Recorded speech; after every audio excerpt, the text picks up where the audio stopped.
Every culture does that. Every culture at one time or another demands human sacrifice because that's the state or the priest class demanding absolute, total fealty and submission to it. Mind control has existed since the dawn of time. Only the methods have changed. Elites have always known, if I can control the minds of my people, I control them. Only the technology has changed. It's still the same program. It's never stopped. Sun Tzu, within the works of The Art of War, talk about the fact that if you can understand your enemy so well to the level of where you can psych him out, basically defeat him before you put one boot on the battlefield, you've become a true master of your domain. The Greek author Plato embedded several key characteristics of ruling groups in his monumental work known as The Republic. Therein, he introduces the term cybernetics as a description of steering the ship of state, emphasizing crowd control. Plato memorialized the essence of the scenario used to control individuals to this day, to make them part of the group or state. This is famously known as the allegory of the cave, a useful strategy which is emblematic of the history of mind control. The idea of cybernetics first shows up in Plato's Republic, I believe it's book 6, and in the Greek original text it's read kybernetes, but you can easily discern how this word tied into cybernetics, the control of not only nations, but how the making of individuals into the collective that forms nations came about. As we've moved through history, every great leader has had to understand the potential of information, the potential of speech, the potential of words, the potential of books. What is a citizen, if not someone willingly or unwillingly participating in the machinations of the state? How would we acquire the habits of citizenship without stimulus from the state and our response to it? Attention! Attention! This is your beloved leader, Og the Exalted. There will be a special Giant Joy rally today at Og Memorial Stadium.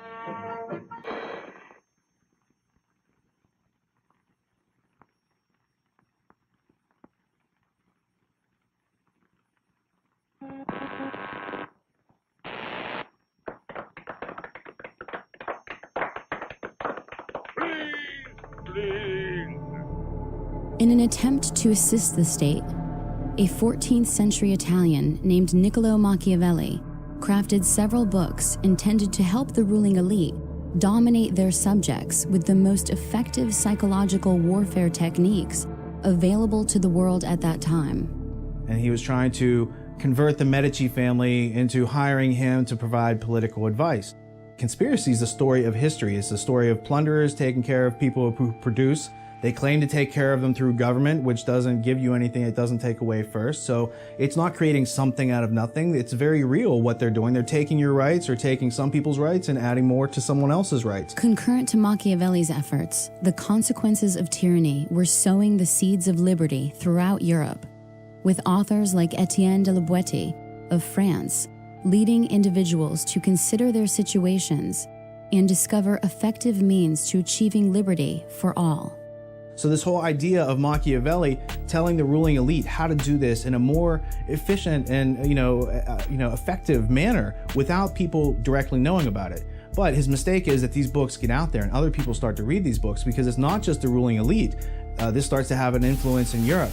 You've got a character named Etienne de la Boétie who writes a discourse on voluntary servitude. And basically what de la Boétie does is he shows you that everything that Machiavelli told the ruling elite about how to control you is undone when you understand it to the nuts and bolts level, where you can then withdraw your consent, and that only then are you free. We control you.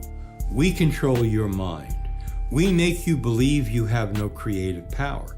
We make you forget you have imagination, which is the core capability from which you can invent your own reality.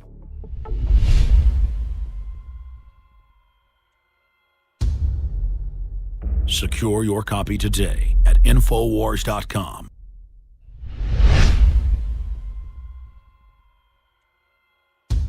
And we're back with the crew of Free Minds Film. Again, I'm your host here on InfoWars Nightly News, and we're premiering here the film State of Mind. We're going to go right back to the film here in just a moment. But first off, talking to Richard Grove and Chris Emery from the film, I want to get more into how amazing this is that we allow our resources to be collectivized. In France, it's over 80%, and the government gives part of it back with strings attached and actually says, we're giving you this, when all they did was steal it. It's just all of it is so fraud-based. Well, it's a reflection of the scientific management of society, which started in the early 1900s. I think Frederick Winslow Taylor is the person that's credited with that. But it's all about using the scientific data to dissolve the family boundaries, the boundaries of the individual, to break down the individual so that they don't think of themselves as an individual, they think of themselves as part of a group.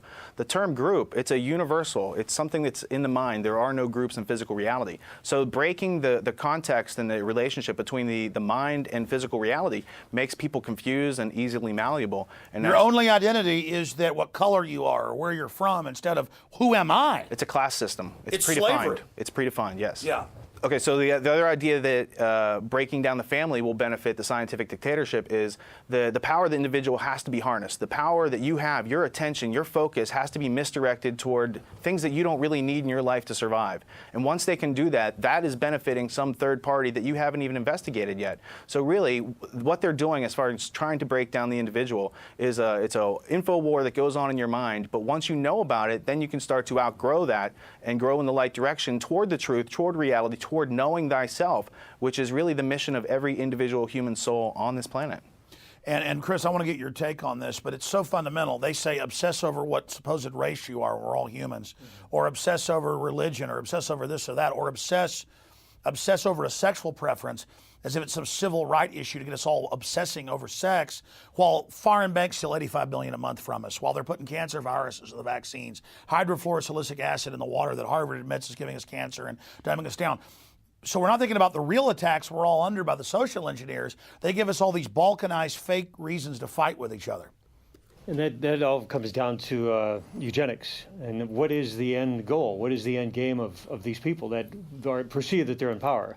And it's getting the population down to something that they want, whether it be 1 million or 500,000 or some. They call it manageable. Exactly. One thing that I was thinking about when Richard said that, this all came into play in the early 1900s, a lot of folks don't realize that the Women's Voting Act came into being not because they wanted to give women the ability to vote, is that they wanted them to get out there and get into the workforce so they could collect taxes. It was a whole other segment of society. And have the state raise the children. So that in and of itself was a financial human resource. People have to understand that we are being taken advantage of on so many levels, whether it be the financial or eugenics. This movie breaks that down into simple terms where you can understand, okay, well, at least this is what I could study on to expand on what's going on. And it makes it a lot easier to understand. Absolutely. We're going to go to the next segment of the film right now, and we'll be right back.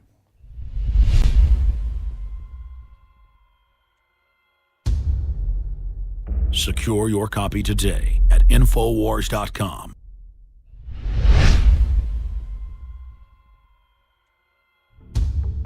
The myriad components of collectivism combine to form a comprehensive system for transforming the individual into a cog within the machinery of the state. The first step is to remove self-reliance, thus creating dependence on the state or collective. The next step is to create a motivation based on fear of scarcity, as opposed to creativity and productivity. Remove the systems of autonomy, creativity, and self-teaching, which help create individuality in the first place, and the void is filled by the will of the collective. Nature abhors a vacuum, and the mind is no different. Innovative and enigmatic German philosopher of the 19th century, Georg Wilhelm Friedrich Hegel, observed that human history could be manipulated to create a contrived outcome. Hegel's essential observations of the methods by which history may be authored by a small group translate into a world in which an individual's choices may be engineered away from his needs. How to engineer the opinion of the American people so that they would fully endorse, not only endorse, but demand war. There's another one. Another plane just hit. Right. Oh my God. Another plane has just hit. It hit another building. Flew right into the middle of it. Explosion. So it's problem. The people then beg for it. That's reaction. And then it's solution, which is centralizing more control. Create the problem. People scream. You couldn't impose any solution you want on people. One recent practical example of the use of Hegel's method for control is that of the infamous underwear bomber.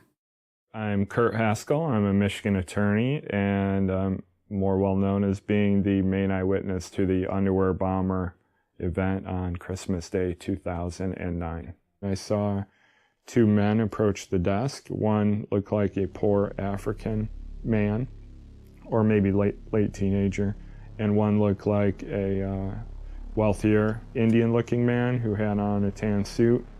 They were walking together, and I just thought they were a weird pair, and I was wondering why the two were together, and I listened to their conversation as they went up to the desk and talked to the airline worker. When they went up there, just the Indian man spoke, and he said, this man needs to get on the flight, but he doesn't have a passport. And then the airline worker said, well, he can't get on the flight without a passport. And then the Indian man kind of argued with her, saying, well, he's from Sudan, and we do this all the time. The student from Nigeria smuggled explosives onto a flight in his underwear.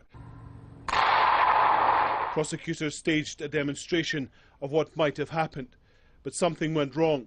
Abdul Muttalab's trousers burst into flames. Passengers and crew grabbed him. The plane landed safely. A source has confirmed that Farouk Muttalab is the son of Alhaji Muttalab, former chairman of one of Nigeria's biggest, wealthiest and most respected banks, First Bank of Nigeria. As soon as this happens, we see Mr. Chertoff all over the news and TV everywhere promoting these body scanning machines. But there are a few things we could do to make things better. First, we could deploy the scanning machines that we currently are beginning to deploy in the U.S. that would give us the ability to see what someone has concealed underneath their clothing.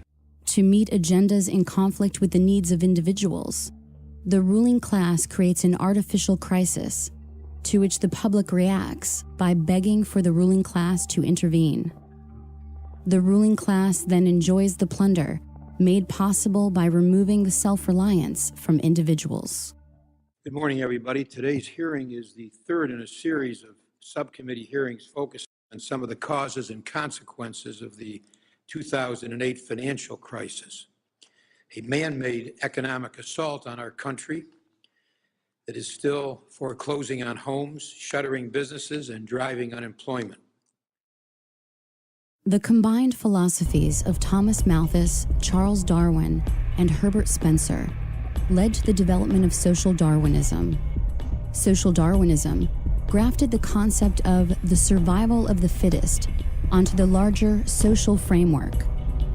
Claims of biological advantages or superiority could then be advanced as justification for future economic policy relating to the poor, and as the basis of Francis Galton's pseudoscience of eugenics in the 20th century. So Darwin comes along about 150 years ago and comes out with his theories on where life comes from, and then it's survival of the fittest, and that the best organisms are able to survive in a competitive environment and move forward in the evolutionary chain. And whether that theory is correct or partially correct or totally wrong is a side issue. The robber barons, the British royalty, the J.P. Morgans of the world publicly adopted the idea of Darwinism and merged it with predatory eugenics. And the eugenicists, who have always been looking for scientific causes to justify their sinning, if you will, that's what they found so useful in Darwin's work, is they said, we've already had this belief system that we're better than you, but we now have science to back it up. Our entire current civilization, what we know as globalism, the New World Order, is based on eugenics scientists that developed their theories in the last 200 years, mainly in England, Germany, and the United States. The entire science of genetics, biometrics, eugenics, computers, all of it came out of the search for a system of total control over humanity.